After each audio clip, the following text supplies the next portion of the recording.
Hello everyone. So today we are going to look at another problem in our array series. So in this problem, what we have to do is we are given an input array. Okay, suppose here our input array is 1, 2, 3, 4, 5, 6, here 30, 25. And what we have to do here is we have to reverse this array. Reverse means since first element here is starts with 1 and goes to 6. So a new array should start with 6 and should go till 1. Similarly, in this case, it is 30, 25. So in the reverse case, it should go like 5, 20, 30. Okay. So this question is, very important because we are going to learn a new approach called two-pointer approach. Okay. So, okay, you might take 2 minutes and try to think of a solution. Okay. So what we are going to do here is, let me write the array. 1 minute. Okay, that's good. Okay, so what we are going to do here is basically when in all the previous videos when we are dealing with arrays, you only use one iterator right, which runs from here till here. Okay, but what we are going to do here is we are going to take two iterators. One is I, which will point to the starting element, and one iterator we'll take here. We'll call it J, which will point at the last element. Okay, so now what we are going to do here is we are going to swap the values at I and j. Okay, so suppose what I do here is I swap the value of I and j. So it will look like 6, 2, 3, 4, 5 and 1. Now what I have to do? Can you think of the next step? Yeah, so what we are going to do is we are going to move our I to one place ahead, meaning our I would point here, and our J will move one place back, meaning J will be here.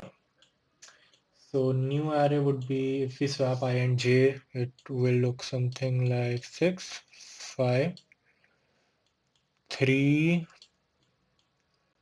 4, 2, and 1. And now our I would point here, and J will point here, right? Now, what will happen again? Let's have some space here. Okay.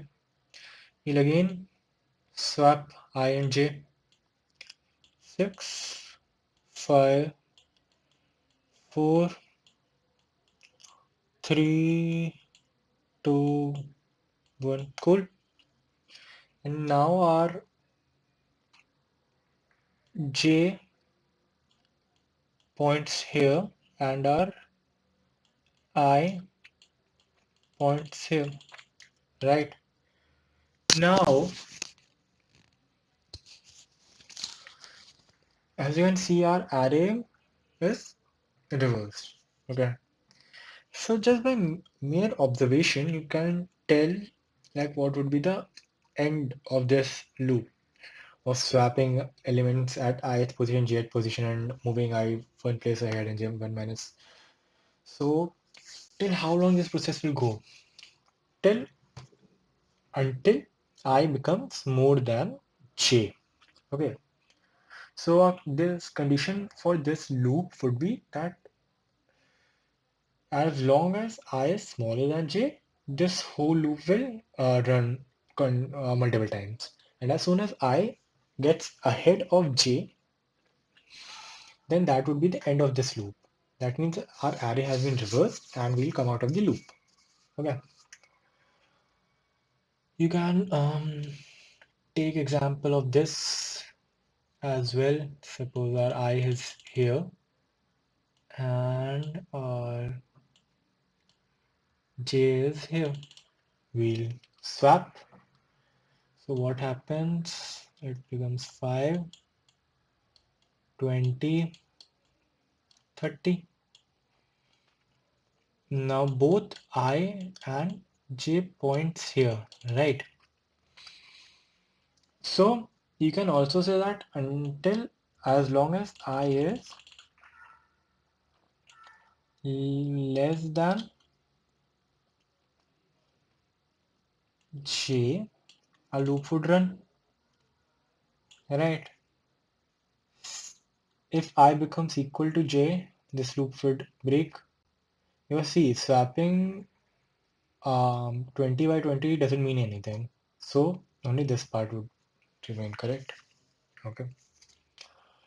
Now let's try and um, run. Try and code this. Okay.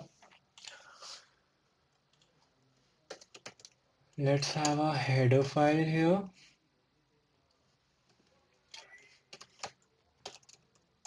Right.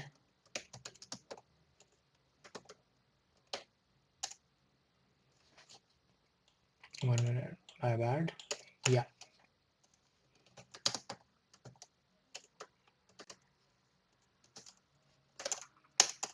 Let's write a main function here. And let's have a array as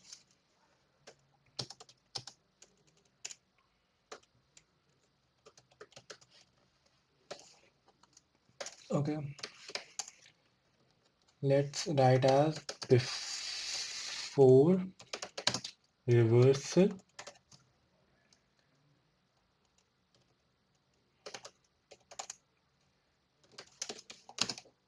I equal to 0, I less than till 5, yes, and I plus plus C out ar I. Okay.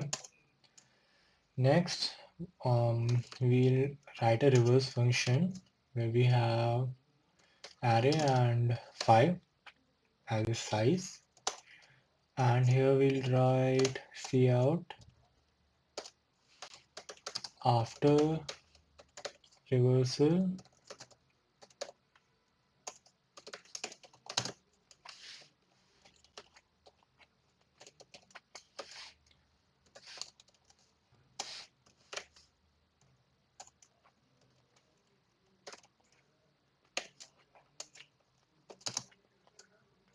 okay. And one more thing we can write here is cool. Okay, so this is what we have to do. This is simple main function. We'll write a reverse function where we are going to take AR and size as n. Alright, cool. Now we are going to have two pointers. Let's name our first pointer and initialize it at 0. Let's have our other pointer and let's initialize at n minus 1. Okay.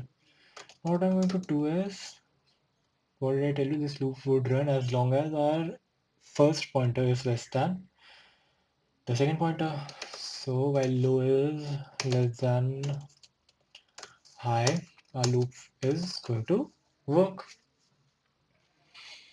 So what we are going to do is we are simply going to swap AR low with AR high, low plus plus, and high minus minus. Okay. See, and when we add this header file bits slash stdc++.h, we get swap function. Okay, we don't have to write our swap function. But since many of you don't know how, many of you might not be knowing how to write a swap function. So let's talk about that also here.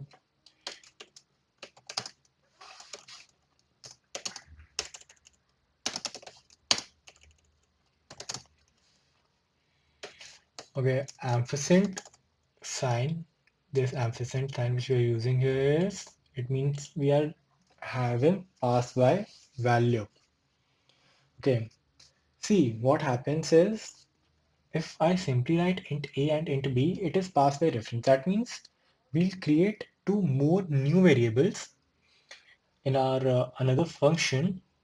All right, and whatever changes you do here will not reflect back to our original one. Okay, so that's why we use ampersand sign. What we're going to do here is, we are going to have a temporary variable.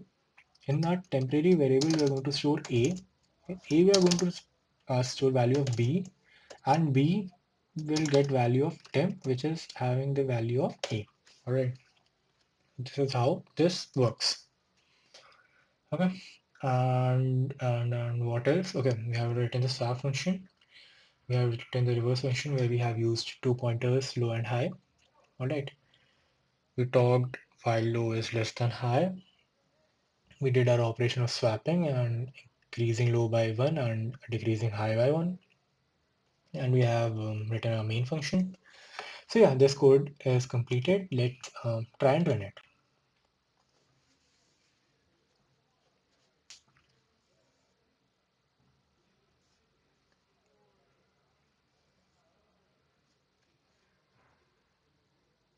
Okay, what's the issue here? Okay, my bad. It is still 6. Sorry. This will also go till 6, and yeah, this will also go till 6. Let's try and run it again. Okay. See, before reversal, this is our array 1, 2, 3, 4, 5, 6, and after reversal, our array is modified to this. So that means our code is working correctly. Okay, cool. So yeah, that was all of reverse and array question. See, there's very important concept which you learn here is that usage of two pointers, which will help you a lot in the further questions. Okay, and that's it for this video, and see you next time. Thank you.